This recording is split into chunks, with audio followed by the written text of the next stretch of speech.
31-year-old Rehna Rajesh can't bear to think about her future with two dependent young children and distraught aged parents. Her husband Rajesh, a RSS worker since the age of 9, was brutally attacked and murdered on 29th July.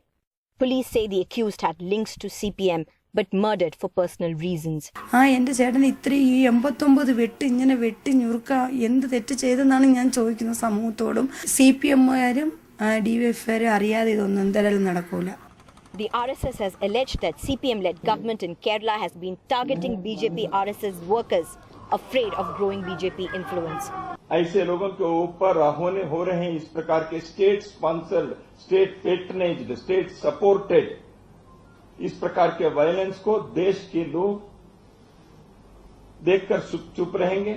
NDTV has accessed police records on political murders from 2000 to 2017 with every case detail and crime number even mentioned. According to this, there have been 86 CPM activists, 65 RSS BJP activists, 11 Congress and 11 IUML activists who have been murdered over the last 17 years.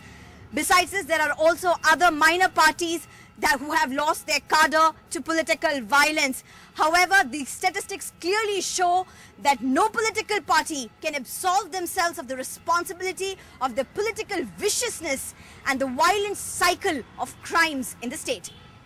43-year-old CPM activist Srijan from Kannur, husband of a CPM councillor, has been in the hospital since almost 1 month after being brutally hacked by 9 masked men, allegedly BJP activists.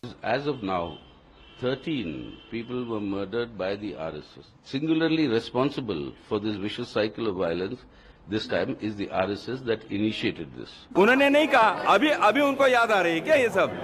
तो इसका अर्थ ये है, उन्होंने ऐसे सब false cases हमारे ऊपर लगाए.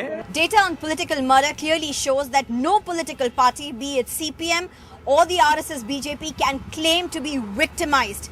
With camera person SP Babu, Sneha Koshi for Indie TV.